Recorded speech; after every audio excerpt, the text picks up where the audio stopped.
संख्या में आपकी उपस्थिति देख करके मैं गदगद हूं, लेकिन मैं उन्हीं स्टूडेंट्स को बेहतर समझता हूं जो आज नहीं आए। अब कोई क्यों रीजन समझ लो। साल भर हम लोग पढ़ाते हैं और जब तुम्हें जरूरत होता है तो छुट्टी भी देते हैं, है कि नहीं? लेकिन कभी किसी ने ये कहा कि सर परसों टीचर्स डे है, किसी प्रकार का कोई कार्यक्रम भी आप नहीं कर रहे हैं, तो ऐसा करिए कि परसों हमारे तरफ से, हम लोगों के तरफ से, हम सभी स्टूडेंट्स के तरफ से आपको एक दिन की छुट्टी देते हैं। प्लीज आप जो है ना उस दिन नहीं पढ़ाइए। लेकिन ऐसा भाव दिखाने वाला कोई नहीं मिला, है कि नहीं? अच्छा चले भाई, लाइन भी बहुत अच्छा आ गया है कि भाई आज आपका दर्शन भी जरूरी था, इसलिए छुट्टी दे देते तो आप दिखते ही नहीं। बढ़िया, मेरा जो है कोटेशन का जवाब बढ़िया है, ये भी जरूरी था। लेकिन बहुत सारे बच्चे नहीं आए तो अब मेरा थोड़ा सा जो है दिल घबरा रहा है कि हम बुला करके गलती तो नहीं कर दी है। हम सोचे थे कि आपको पढ़ाएंगे, आज वॉइस शुरू करेंगे, लेकिन संख्या देख करके लग रहा है कि वॉइस अगले ही क्लास में शुरू हो पाएगा। तो आज जो है, आज तो शिक्षक दिवस है और शिक्षक दिवस जो होता है वो सिर्फ इसलिए हम लोग मनाते हैं कि शिक्षा का भारत में और तेजी से प्रचार प्रसार हो। क्योंकि आपने कोटेशन सुना है, पढ़ेगा इंडिया तभी तो बढ़ेगा इंडिया। यानी हम लोग पढ़ेंगे, ज्यादा से ज्यादा पढ़ेंगे तभी भारत का डेवलपमेंट होगा।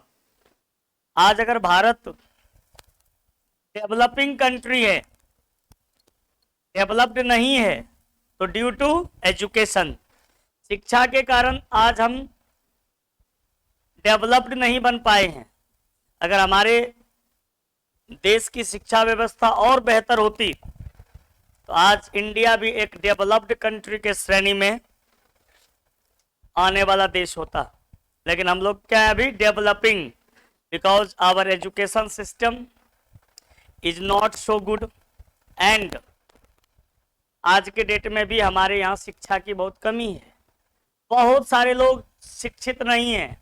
हाँ ये अलग बात है कि सरकारी रिकॉर्ड अलग है, सरकार तो उसे भी शिक्षित मानती है जिसको अपना नाम लिखना आता है। बस आप खाली अपना नाम लिख दीजिए, सरकार के दृष्टिकोण से आप क्या हो गए, साक्षर। साक्षरता का परसेंटेज कैसे निकाला जाता है? सिर्फ नाम लिखना जानते हैं आप साक्षर हो गए, और नहीं जानते हैं तो निरक्षर हो गए। तो ये कोई साक्षरता का परसेंटेज नहीं है। शिक्षा का मतलब होता है वास्तविक शिक्षा, एक्चुअल नॉलेज, हर सब्जेक्ट का नॉलेज, हिस्ट्री का नॉलेज, पॉलिटिकल साइंस का नॉलेज, मैथ्स का नॉलेज, फिजिक्स केमिस्ट्री साइंस का नॉलेज, सब कुछ नॉलेज होगा तब ना आप शिक्षित हैं। ये क्या कि आपने नाम लिखना सीख लिया तो आप शिक्षित हो गए? तो सरकार जो परसेंटेज आपको दिखा रही है, जो रिकॉर्ड हमारे यहाँ होता है कि भाई हमारे राज्य में पढ़ने वाले जो लोग हैं, जो पढ़े लिखे लोग हैं, वो 60% हैं, 70% हैं, वास्तव में वो सिर्फ उसको लिया जाता है जो साक्षर है बस। अगर रियल में परसेंटेज निकाला जाए तो पता चलेगा कि हमारे राज्य में, हमारे देश में मैक्सिमम जगहों पर अभी भी 30% लोग शिक्षित हैं, 70% लोग अशिक्षित हैं। तो शिक्षा का प्रचार प्रसार करने के लिए हम लोग शिक्षक दिवस मनाते हैं। और इस दिन शिक्षकों के बारे में हमारा एक अलग ही फीलिंग्स आता है कि ये शिक्षक समाज जो है ये हमारे देश के लिए बेस्ट कर रहे हैं कि नहीं कर रहे हैं। तो देखो लगातार शिक्षक समाज ने बेस्ट किया है। पहले के जमाने में क्या होते थे, गुरु, फिर क्या बन गए, शिक्षक, फिर क्या बन गए? मास्टर, और अभी क्या है? टीचर। ये 4 तरह से शिक्षा के क्षेत्र में गिरावट भी हुई है। गुरु उसको कहते हैं जो हमें गूढ़ बातों से रूबरू करवा दे। गूढ़ बातों से मतलब एकदम से जो बात आप नहीं जानते हैं उस बातों को बताने वाले व्यक्ति को कहते हैं गुरु। गुरु का महत्व ही अलग है। हर जगह गुरु का ही कोटेशन दे करके बनाया गया है श्लोक, जैसे गुरुर् ब्रह्मा गुरुर्विष्णु गुरुर्देव महेश्वर गुरु साक्षात परम ब्रह्मा तस्मै श्री गुरुवे नमः। और दूसरा कोटेशन आया था, गुरु गोविंद दोऊ खड़े काको लागू पाए बलिहारी गुरु आपनो जिन्न गोविंद दियो बताए। तो गुरु का, उसके बाद आया शिक्षक। शिक्षक थोड़ा सा गिरावट होकर के जो शिक्षा देता है, शिक्षा देने वाला क्या कहलाते हैं? शिक्षक। इस श्रेणी के लोग। उसके बाद गुरु का थोड़ा सा और ज्यादा गिरावट हुआ जब गुरु जो है मां से टर्टर के सेंस में आ गया। मास्टर किसको कहते हैं? जो मां से टर्टर, जो महीना भर में ढक के तरह टर्टर करे और उसके बदले में अपना पगार पाए, उसको कहा जाता मास्टर। मास्टर के बाद सबसे बड़ा गिरावट आया जब अंग्रेज हमारे यहाँ आए, हमको चाय पिलाए और चाय पीते पीते आदमी बन गया टीचर। टी मतलब होता है चाय, और चर मतलब होता है गमन करने वाला। आप जानते हैं ना चर मतलब क्या होता है? गमन करने वाला। जैसे कोई रात में गमन करता है उसको कहते हैं निशाचर, कोई आकाश में गमन करता है उसको कहते हैं नभचर, कोई अगर पृथ्वी पे चलता है उसको कहते हैं थलचर, और कोई पानी में चलता है उसको कहते हैं जलचर, और कोई चाय पीने के लिए इधर से उधर चलता है उसको कहते हैं टीचर। तो चाय पीने के लिए जो व्यक्ति इधर से उधर गमन करे उसे कहते हैं टीचर। तो कहीं भी ट्यूशन पढ़ाने अगर तुम जाओगे तो ध्यान रखना, चाय मत पीना, क्योंकि चाय पियोगे तो टीचर बन जाओगे। इसलिए साफ साफ कहना कि देखो मैं चाय नहीं पीता, एक आध दिन पी लिए तो कोई बात नहीं है, लेकिन रोज चाय नहीं पीना है, नहीं तो बन जाओगे टीचर। टीचर नहीं बनना है हमें, हमें आज के डेट में शिक्षक बनना है। और एक शिक्षक बनने के लिए हमेशा मूल मंत्र याद रखना कि शिक्षक वही बनेगा जिसका कैरेक्टर अच्छा होगा। शिक्षक के लिए कैरेक्टर होना जरूरी है। बाकी सभी डिपार्टमेंट में कैरेक्टर हो ना हो चलेगा, लेकिन शिक्षक सबसे पावरफुल वही होता है जिसके पास सबसे बेहतर चरित्र होता है। क्योंकि हमारे यहाँ कहा गया है कि health is lost, something lost, wealth is lost, something lost, character is lost, everything lost. यानी एक शिक्षक बनने के लिए आपको अपना चरित्र बहुत ही मजबूती से बनाए रखना होगा। उस चरित्र पर ही एक शिक्षक बनता है, और एक शिक्षक बनने के बाद जीवन में बहुत सम्मान मिलता है। तो मैं चाहूंगा कि आप लोग भी मेहनत करें, और आप में से कुछ लोग शिक्षक बन करके आने वाले समय में भारत जैसे देश में शिक्षा का तेजी से प्रचार प्रसार करें, ताकि हमारा देश आगे बढ़े। क्योंकि पढ़ेगा इंडिया तभी तो बढ़ेगा India. Thank you very much. तो चलिए अब हम जो है कुछ पढ़ा देते हैं आपको, क्योंकि आप आए हैं और हम आपको आज ना पढ़ाएं ये अच्छी बात नहीं होगी।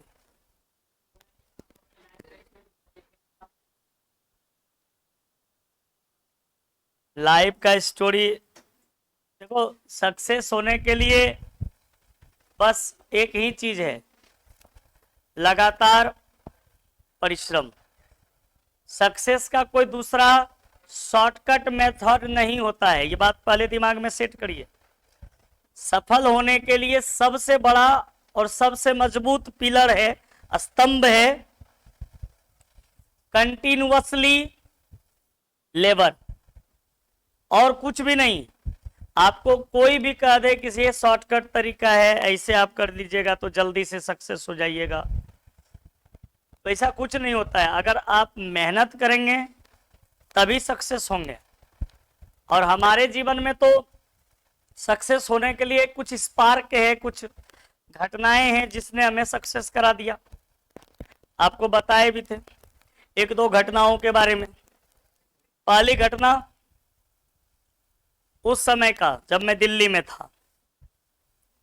तो दिल्ली में जब मैं था तो मेरी स्थिति बहुत ही दयनीय थी, आर्थिक रूप से। जेब में पैसा नहीं था और स्थिति इतनी दयनीय थी कि क्या खाओगे,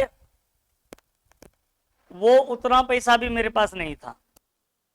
तो बगल के पड़ोस के रहने वाले एक व्यक्ति ने कहा कि चलोगे वेटर का काम करने। मुझे अच्छा नहीं लगा, मैं पढ़ लिख करके वेटर बनूं, लेकिन फिर सोचा कि नहीं जाऊंगा तो भूखा रहूंगा। कहा ठीक है चलो।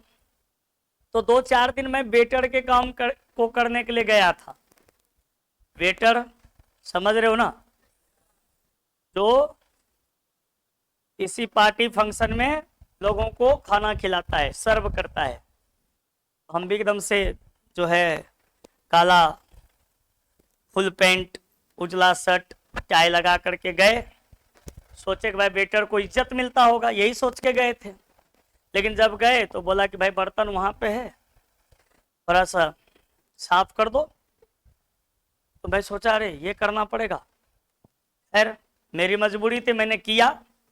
उसके बाद जब पार्टी शुरू हुआ तो हाथ में एक ट्रे थमा दिया और ट्रे लेकर के घूम रहे हैं, पनीर पकौड़ा सर, पनीर पकौड़ा सर। मेरा जमीर मुझे धिक्कार रहा था कि ये क्या कर रहे हो। फिर भी हम मजबूर थे। 2-4 दिन मैंने काम किया, 5वां दिन मैं फिर पहुंचा। उस समय वेटर को मिलता था 100 रुपया। अगर आप 5 बजे शाम से रात्रि के 2-3 बजे तक काम करते हैं तो 100 रुपया मिलता था। फिर पहुंचे तो उस दिन क्या हुआ था कि 25 आदमी पहुंच गया था वेटर में, और वहां पे वेटर चाहिए था उसको, वहां पे वेटर उसको चाहिए था सिर्फ 19-20। पहुंचे थे लोग 25। सबको लाइन में खड़ा कर दिया, एक तरफ से सब लाइन में खड़ा है और एक तरफ से सबको चेक कर रहा है। तो मेरा हाइट थोड़ा कम है, आपको दिख भी रहा है। तो मेरा हाइट देख करके मुझे डिसेलेक्ट कर दिया। आप जाइए, आप तो नहीं बोला, तुम जाओ, जाओ तुम।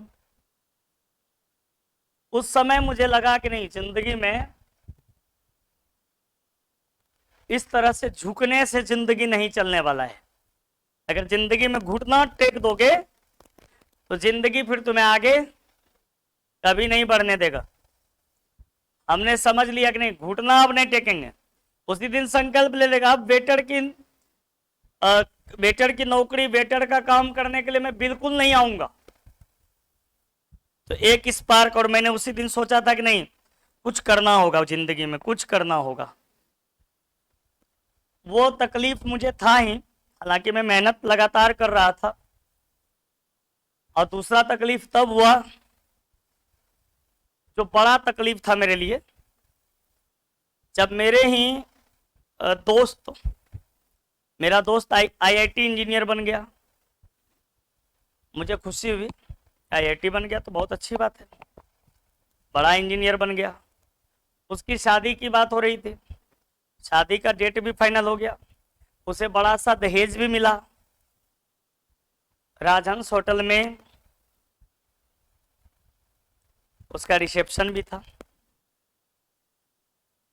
उसने मुझे आमंत्रित किया कि राजहंस होटल में आना है, जो है मेरे शादी का रिसेप्शन, सॉरी इंगेजमेंट था, उस समय शादी हुई नहीं थी। हम परेशान हो गए कि राजहंस होटल में घुसेंगे कैसे, ना मेरे पास जूता है और ना मेरे पास बढ़िया सा कपड़ा है। हम परेशान ही थे, सोच ही रहे थे, तभी उसका भाई आया उधर से और बोला, भैया ये मतलब फालतू का भीड़ जमा करने से कोई फायदा नहीं, फालतू का भीड़ जमा करने से। तो मेरे दिमाग में ये हिट कर गया बात कि फालतू का भीड़ मतलब मैं कौन हूं। मैंने अपने आप को उस फॉर्मूला पर सेट कर दिया और बार बार मैं अपने आप से पूछता था, मैं कौन हूं? फालतू। मैं कौन हूं? फालतू। मेरे दिमाग में एकदम से सेट हो गया ये बात कि भाई ये मैं फालतू हूं, मैं कौन हूं? मैं फालतू हूं। उस दिन मेरा जो एकदम से हृदय परिवर्तन हो गया कि मैंने सोचा नहीं, जिंदगी में कुछ करना होगा, कुछ बेहतर, कुछ अच्छा, कुछ ज्यादा। उस वर्ष मैंने फिर जो है इंस्टीट्यूट भी खोल लिया और इंस्टीट्यूट में मैंने बहुत ताकत लगा करके मेहनत करके बच्चों को शिक्षा दी। लोगों को मेरा स्टाइल पसंद भी आ गया और ईश्वर की भी बड़ी कृपा रही, तो हम सक्सेस किए और इतना सक्सेस किए कि अभी अगर आईआईटी इंजीनियर भी प्रतिवर्ष कमाएगा तो जितना वो 10 साल में कमाएगा उतना हम 1 साल में कमाते हैं, है कि नहीं?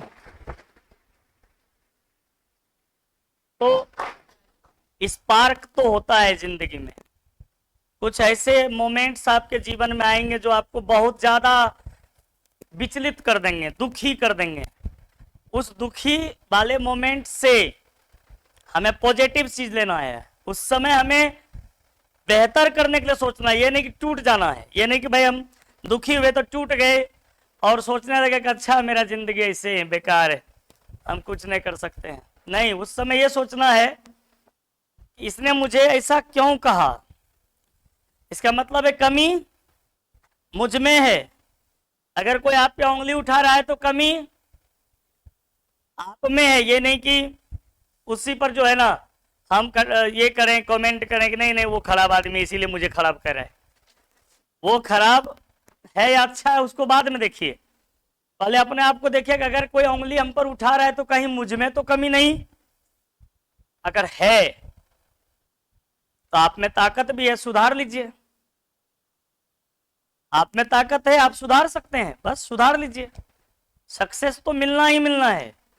सक्सेस तो जो लोग ताकतवर होते हैं, मेहनती होते हैं, दृढ़ संकल्प होते हैं, उन्हें जीवन में सक्सेस मिल ही जाता है, समय जो लग जाए।